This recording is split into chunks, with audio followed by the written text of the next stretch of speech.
মাত্ৰ কেইটামান কথাত লাগি আছে। আশা কৰিছোঁ কংগ্ৰেছে কথাখিনি উপলব্ধি কৰিব, বুজি উঠিব।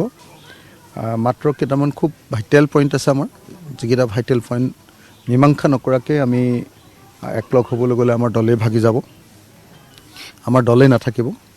দলৰ ভিতৰত সাংঘাতিক ধৰণৰ বিসম্বাদ হৈছে, এতিয়া সাংঘাতিক ধৰণৰ প্ৰেছাৰ হৈছে, বিভিন্ন ধৰণৰ প্ৰতিক্ৰিয়া হৈছে। কাৰণ আমাৰ 66টা সমষ্টিত খেলিবৰ কাৰণে মানুহবিলাকে এপ্লিকেশ্যন দিছিলে আৰু সেই তাৰ পৰা গৈ এতিয়া যিহেতু 15টাত খেলিছোঁ, 15টাত খেলাৰহে সিদ্ধান্ত হৈছে।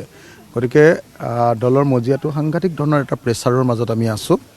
মই আশা কৰিম যে কংগ্ৰেছে কথাটো বুজি পাব, যিহেতু কংগ্ৰেছে 100টা সমষ্টিত, যোৱাবাৰতো তেওঁলোকে 95ত খেলিছিলে, এইবাৰ আৰু 5টা পালে তেওঁলোকে 100টা সমষ্টিত খেলিব। গতিকে আমি আশা কৰিম যে আমাৰ যি 15টা সমষ্টি, এই 15টা সমষ্টি তেওঁলোকে খুব আগ্ৰহেৰে সৈতে, সদিচ্ছাৰে সৈতে আমাক এৰি দিব। মানে আমাৰ পিনৰ পৰা যিকেইটা কথা কৈছোঁ, সেই কথাকেইটাৰ মীমাংসা হ'লে ডেফিনেটলি কম্প্ৰমাইজ হ'ব। মানে আমাৰ পিনৰ পৰা যিখিনি কথা কৈছোঁ, সেই কথাখিনি যদি হৈ যায়, তেতিয়াহ'লে ডেফিনেটলি কম্প্ৰমাইজ হ'ব। কম্প্ৰমাইজ নোহোৱা কথাত না, আমি 15খন চিটেই আমি ল'বৰ কাৰণে লাগি আছোঁ। নাই, এতিয়ালৈকে কমকৈ দিয়াও কথাও কোৱা নাই, বেছিকৈ দিয়াৰ কথাও কোৱা নাই, একো হোৱা নাই। এতিয়ালৈকে বস্তুটো মীমাংসা একো হোৱা নাই।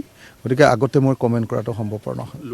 মানে মই এফালেও টিকি থাকিব পৰা অৱস্থাত নাই। ইফালে প্ৰেছাৰ দিছে, সিফালে প্ৰেছাৰ দিছে। আমাৰ দলৰ মানুহবিলাকে কৈছে এইটো নহ'লে আমি একদম নহ'ব।